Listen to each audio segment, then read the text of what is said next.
So 12th class, your next chapter is chapter 8, infrastructure. Infrastructure definitely related to the all the facilities that gives the growth to economic development or national income of the country. So that is infrastructure. So infrastructure includes construction of road, hospital, dams, bridges, industries, and many more you can say things which can increase the economic activities in the country. So infrastructure, if you are talking about infrastructure here, first of all we are talking about the definition of infrastructure that is given in your NCERT. Infrastructure provides supporting services, so they are providing the aids to services, you can say, in the main areas of industry and agriculture production, domestic and foreign trade and commerce. So you can notice that all these activities related to production or business or some industry. So infrastructure provides some supporting services to all these activities, so that these activities can be increased, and they can also increase the economic development and income of the country.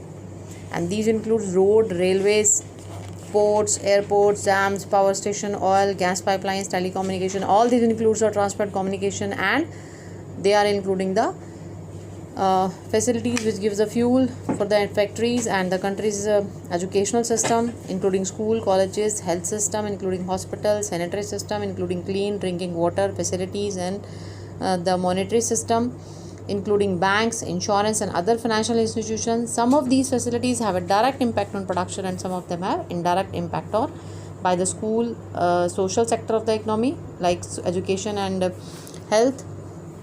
And some divide infrastructure into two categories, that is economic and social. And infrastructure associated with energy, transportation, and communication are included in the former category, whereas those related to education, health, and housing are included in the later. So what it wants to convey that the housing and the health sector basically, and education, they all are related to the social infrastructure, and all the other like energy, transport, communication, they are included in the economic infrastructure. Meaning of infrastructure you can get in Sandeep Garg also, that is infrastructure refers to all activities, services, facilities which needed to provide different kinds of services in an economy, and these are the following services which I have just discussed. Fine, that is road, railways, port, that is telecommunication and means of transport, then educational system, then health system, sanitary system, then monetary system like bank. So all these services included in the infrastructure. Now the types of infrastructure, I have told you there are two types of infrastructure: economic infrastructure and social infrastructure.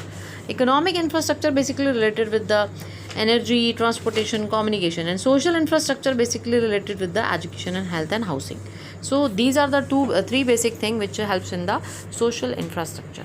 Socially, the people will be more bonded, and they will be more educated, they will be more you can say literate, and they can be more etiquettes with the because they are having education, health, and housing. It's very important for the social infrastructure. We have to upgrade the system of education, health, and housing also.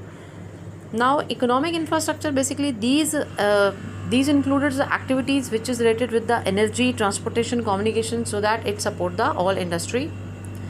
And then economic development is not the just growth of the GDP, but also social dimension is also very important.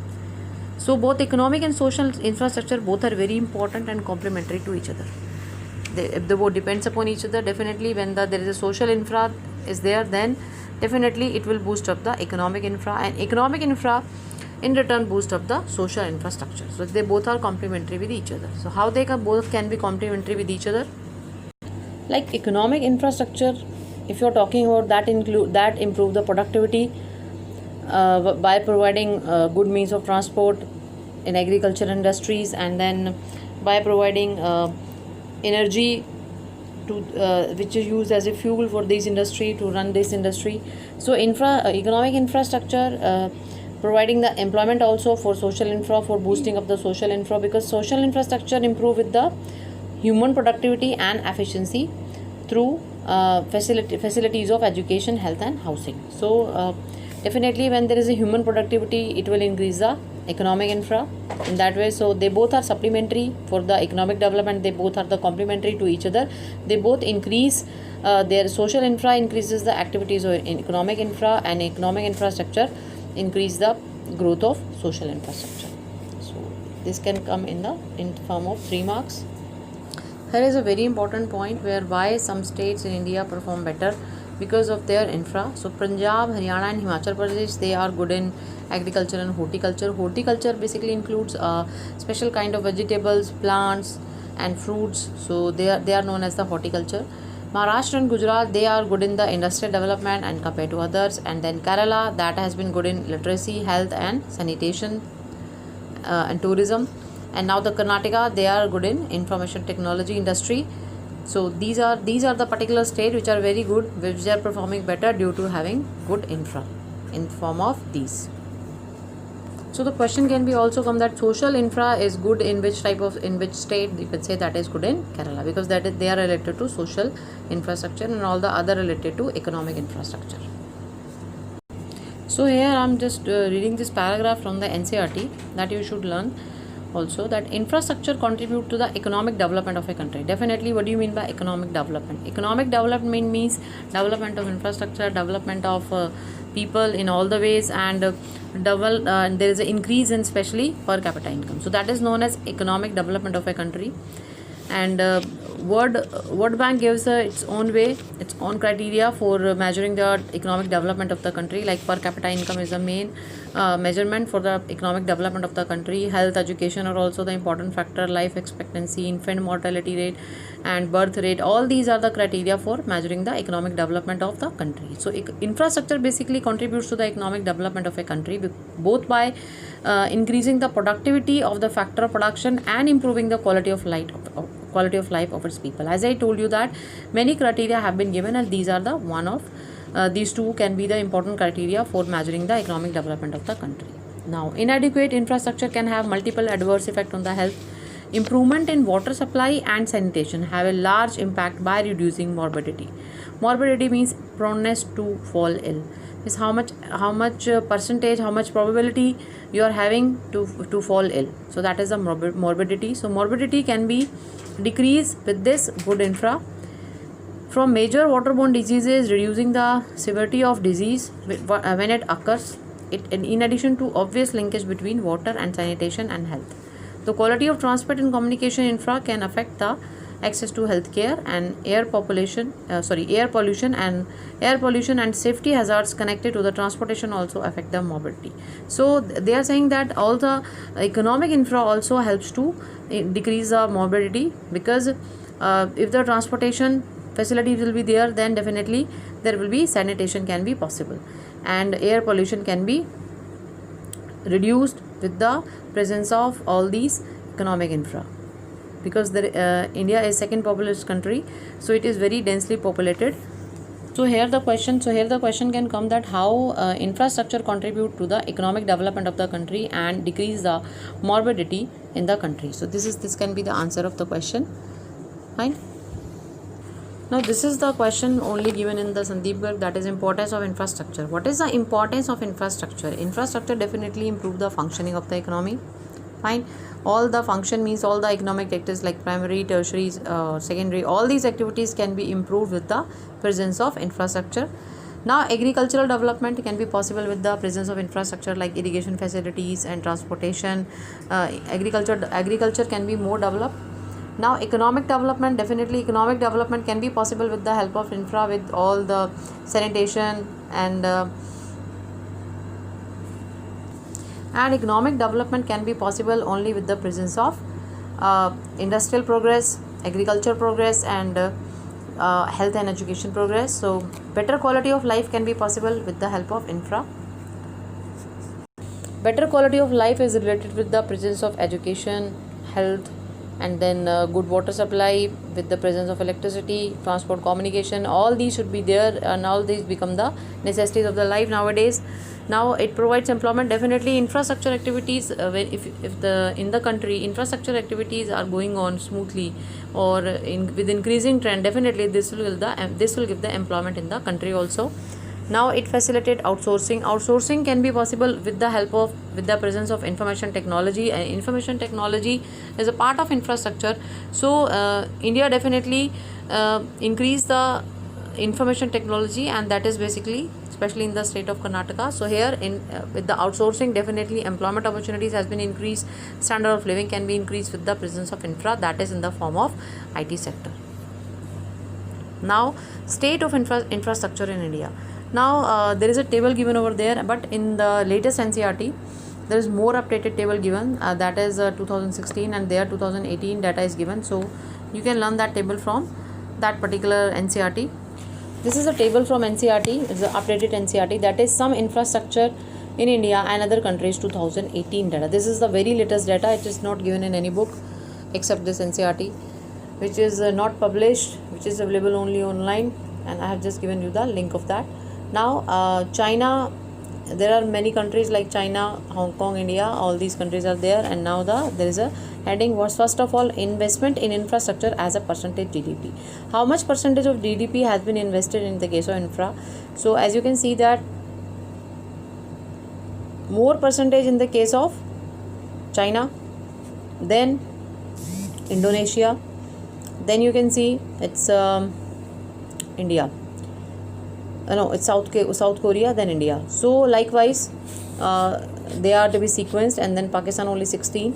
So India is having more, but it is very important for you to learn the data of especially India, China and Pakistan. That will help you in the later chapters.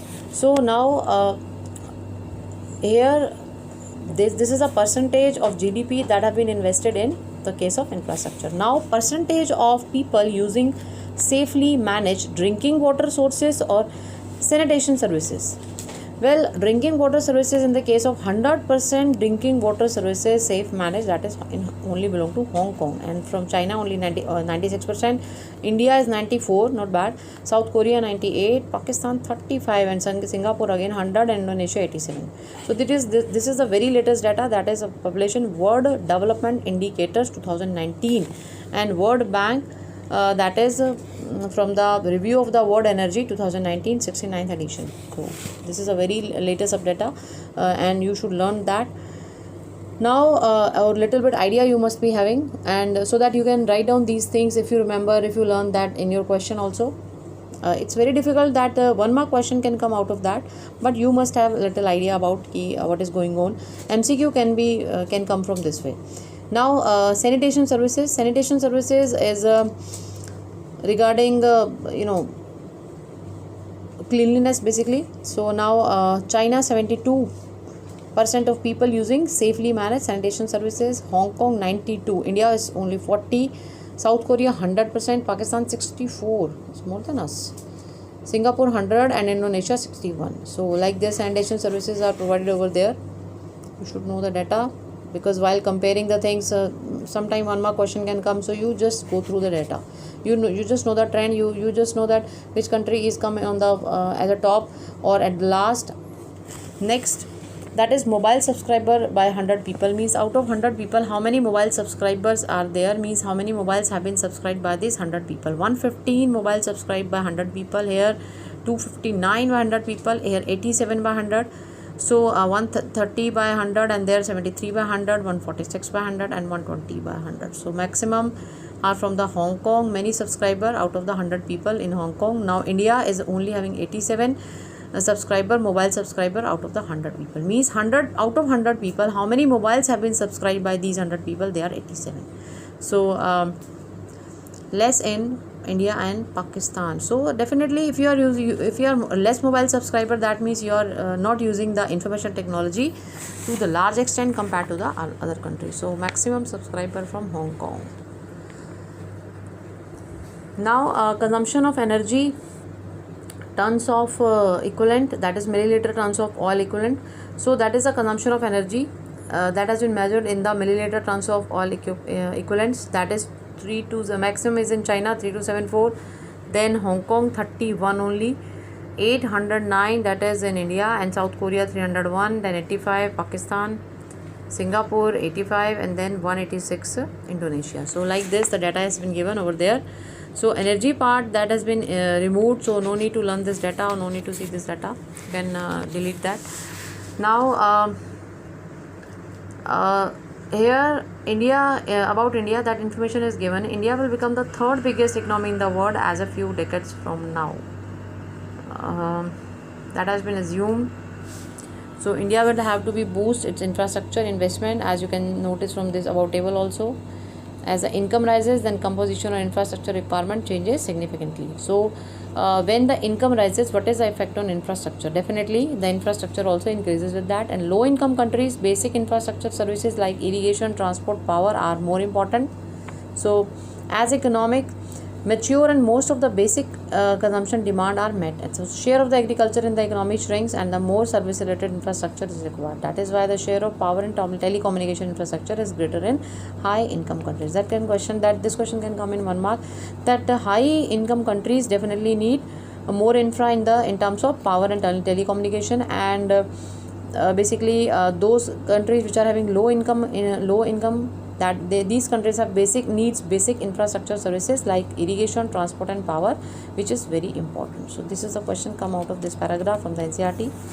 Now the next thing, the development of infrastructure and economic development go hand in hand. Definitely agriculture depends on to considerable extent on the adequate expansion and development of irrigation facilities. So and industrial progress depends on the development of power and electricity generation. So these are all the lines which is in the NCERT. I can say that they can form 1 mark question for you. So agriculture mainly depends upon the which of the things, that is upon the irrigation facilities, fine, and the industrial progress depends upon the development of power and electricity generation and transport and communication. They both are very important in terms of infra. Obviously, if proper attention is not paid to the development of infra, it is likely to act as a severe constraint on the economic development. In this chapter, the focus will be only 2 kinds of infra, those associated with energy and health. So now you have to skip the energy and just to go with the health, because energy has been deleted from your syllabus. Here some terms are written over there in your NCERT, that is Bharat Nirman. So Bharat Nirman, basically that is an Indian business plan for creating basic plan for rural infrastructure. So that is related basically with the rural infrastructure. Now special purpose vehicle. Special purpose vehicle, basically this is the it is a funding project that is definitely for the infra, but the purpose to channelize fund for basically projects in rural areas. So the projects in rural areas or rural basically their special purpose vehicle, they are the basically project that is related with the you can say that boost of the especially transport and communication, and basically transport for the agriculture area and all the other areas. There the main purpose is for transport and communication, strong to make it strong on national ways, international ways, or rural or urban ways. So all these included in the special purpose vehicle over there. So that is basically related with the project in terms of roads, ports or tourism and airports. So all these related with this, that is special purpose vehicle. Now build, operate, transfer. Basically build, operate, transfer is a part of a public private partnership, that is in the with the government and private sector. This is a large scale infrastructure project which is basically receive the fund from the private sector also, and in return of that private sector receive the concession because they are financing for the government project. And here the financing part, designing, construction and other they basically facilitate state in that has been role of the private sector, which is to be played for the development of the all these like large scale infra project, which basically includes some establishments which provides the employment opportunities to the country and many more development in this case. So that is a build, operate, transfer, which is basically the part of private public partnership here.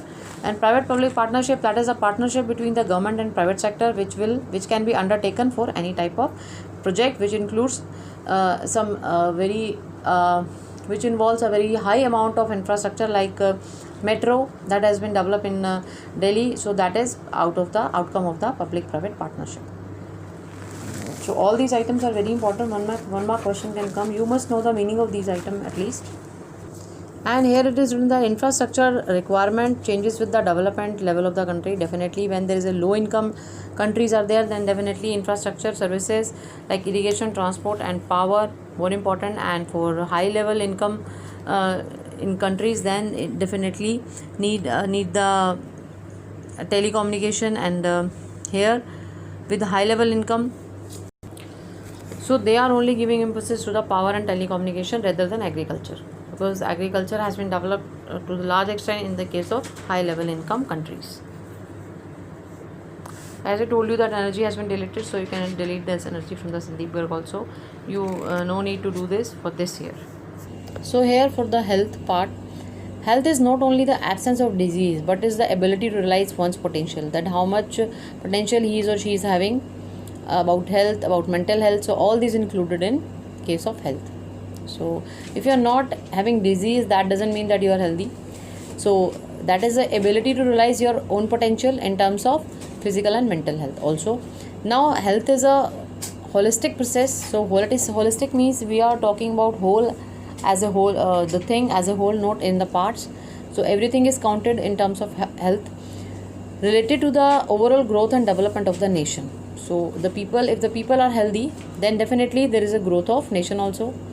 Though the 20th century has seen a global transformation in human health unmatched in history, it may be difficult to define the health status of the nation in terms of single set of measurements. So here has been pressurized that it is difficult to set the measurement for indicating the health. Generally, scholar assess people's health by taking into account indicators like infant mortality, maternal mortality rates, life expectancy and nutritional levels. So these are the basic indicator for measuring the health, along with the incidence of communicable and non-communicable diseases.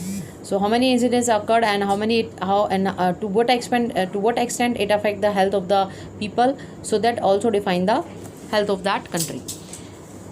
Now development of health infrastructure ensures a country of healthy manpower of the production of goods and services. In recent times, scholars argue that people are entitled to health care facilities.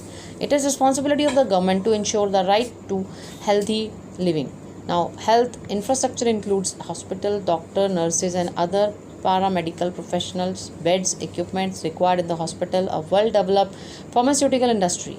So all these requires basically in terms of health infrastructure. So that you have to learn. This question can come that in terms of health infrastructure, what type of things should be there? That is the hospital, doctor, nurses, other paramedical professionals like surgeons, like giving the doctors who are giving who are testing basically, and who are testing blood or all other particles, so that the disease can be known with that here. And a well developed pharmaceutical industry means which is providing the medicine.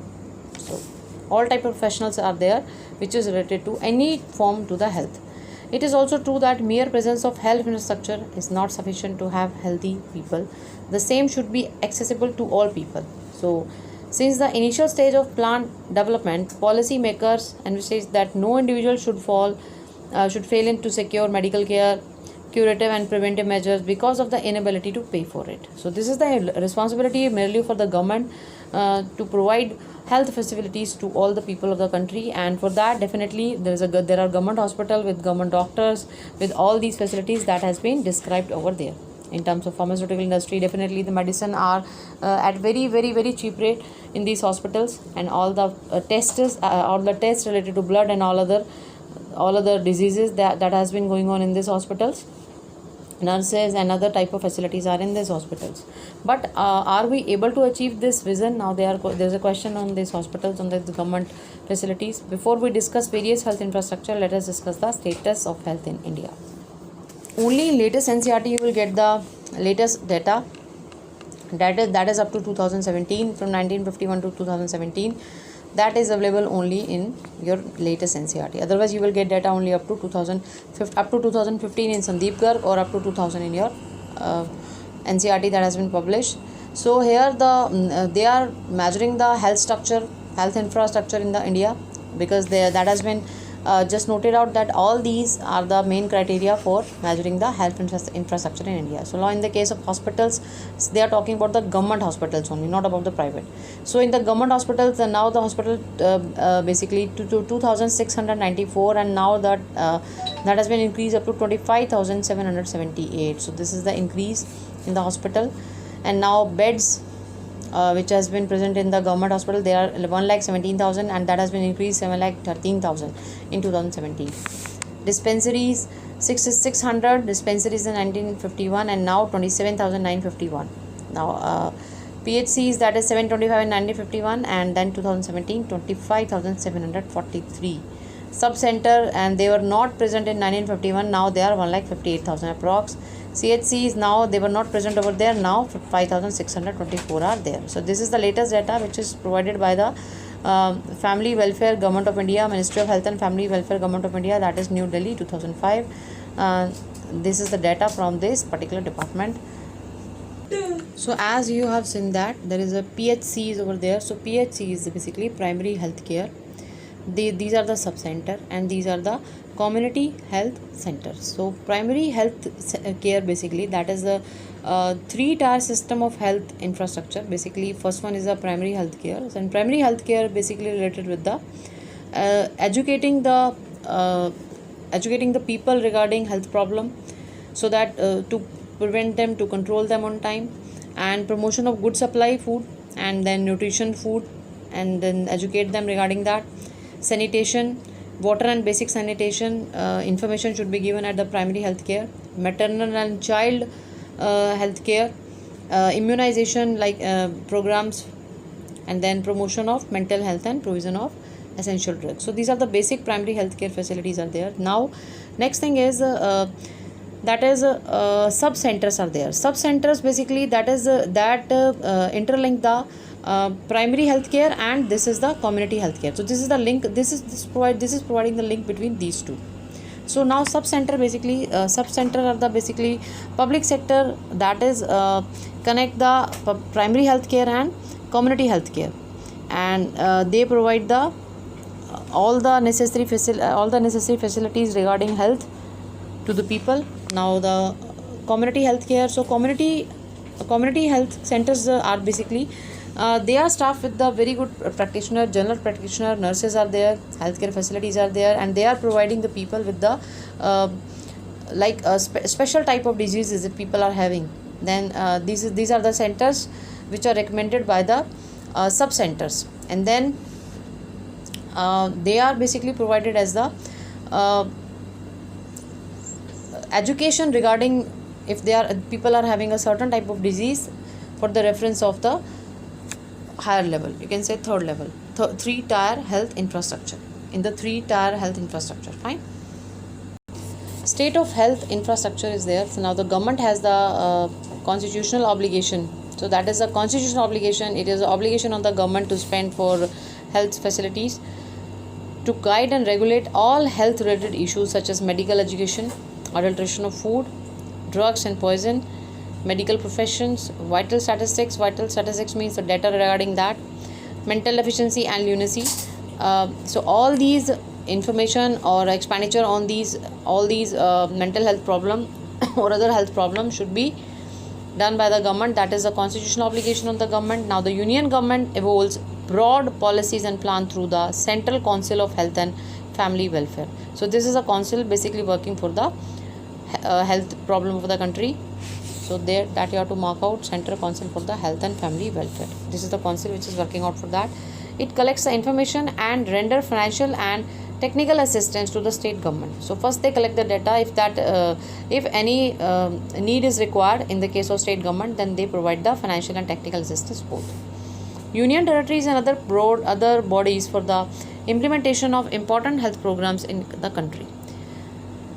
So this is the basically a council which is providing the data and then providing the all type of help to central and state union territories also. Over the year, India has built a vast health infrastructure and manpower at different level. At the village level, the variety of hospitals, technically known as the primary health centers, and have been set up by the government. India has also also has a large number of hospitals run by the voluntary agencies and the private sector even, but the data which is given over there, that is only related to the government. So these hospitals are basically made by professionals, paramedical professionals trained in medical pharmacy and nursing colleges. Since independence, there has been a significant expansion in the physical provision of health services that you have noticed. There the data has been again mentioned in this term. Here during the 1951-2018, the number of government hospital and dispensaries together increased from 9300 to 53,800. So these are the great increase in the number of hospital and dispensaries, and hospital beds, that is increased from 1.2 to 7.1 lakh, and nursing personnel increased from 18,000 to 30 lakh, and allopathic doctors from 62,000 to that is allopathic doctors have increased from 62,000 to 11.5 lakhs. So now the allopathic doctor all have an increase. Allopathic medicine you are using nowadays maximum by the people. Now the expansion of health infrastructure has resulted in the eradication of smallpox. Definitely these diseases have been eradicated nowadays, which is not found, like polio, smallpox, then genoworms, and their near eradication of polio, and then leprosy also. So all these diseases has been eradicated. That has been considered as a great success from the side of the government policies and expenditure and the execution of these policies. So this is a success for that. As you can that can be asked also that which type of disease eradicated nowadays that were found in during 2050s or 1980s during 1950s or 1980s. So these type of diseases have been eradicated, like polio, leprosy, then that is worms, and then that is smallpox. Now they are also known as there are also various diseases which have been eradicated. Again I'm saying that is smallpox, polio, leprosy, and guinea worms. So all these diseases have been eradicated, but now new diseases are there, like AIDS you are having now, COVID-19 you are having. So all these diseases are even they have been emerging. They are the emerging diseases for nowadays. So but there is an eradication of all these diseases due to proper immunization. Definitely vaccination is the only way to eradicate all these diseases, or the medicine. And now the vaccine for COVID-19 also has been developed in many countries, in India also. Let's see when it will come. Now all these terms which I read from the NCERT, that is given in Sandeep Gur also. Here the important points regarding health and health infrastructure. Now health is not only the absence of disease, it is the potential you are having. Now health is the holistic process. It is not in the part but the whole process, like mental, physical, and all. Now health improves the efficiency and productivity of the people, and which also increase the economic development of the country. So it is the responsibility, it is a constitutional obligation of the government to ensure the health of the people and to spend on that. And health status can be measured in terms of life expectancy at birth, infant mortality rate, and maternal mortality rate, and nutritional level. All these are the main criteria for indicator of the health status in the country. And the main thing is along with the incidence of communicable and non-communicable diseases in the country. Now the development of health infrastructure ensures a country of the healthy manpower for the production of goods and services. Now health infrastructure includes the number of hospital, doctor, nurses, other paramedical professionals, bed, equipments. So all these included in the terms of health infrastructure in the country. And basically only the health infrastructure is not sufficient to have healthy people. It should be accessible to all the people. Like for that, government is opening many government hospital for increasing the accessibility to all the people in the country. Now the health structure is a very important indicator to understand the healthcare delivery. And now if you are facing COVID-19 disease, and that is a global disease nowadays, and so that's why the importance of this chapter has been increased to the large extent, because here the healthcare facility is very important nowadays. Only that country can be escaped which is having the good health infrastructure in the country. So social infra is very important nowadays, and health infrastructure is a part of that. Now health status after independence. Now here is that has been again said that the union government evolved broad policy and plan through the Central Council of Health and Family Welfare. So what is the function of this particular welfare council? It collects information and then provide the financial and technical assistance to state government and union territories, other bodies, for implementation of important health program in the country. and that is the important fact that India is the second largest country, populated dense country. Many areas are very much dense area regarding population, and so basically it's very important to develop the healthcare facilities in the country. Now the expansion of public health infrastructure. For that you have to go through the some data which you definitely learn from this particular NCERT. This is the data which you have to go through. That is the latest data, updated data in NCERT that you have to go through. Nowadays everybody is studying online, so definitely you can go through this. So this is the data which you have to learn, not by like a number, but approximate idea you should have that how much increase is there. Fine. Once you have to go through, or actually you just can write down, if that question can be asked, what is the expansion of public health expenditure infrastructure, then you can write down with some of the data you can learn to just give the emphasis and to increase the quality of your answer. Fine.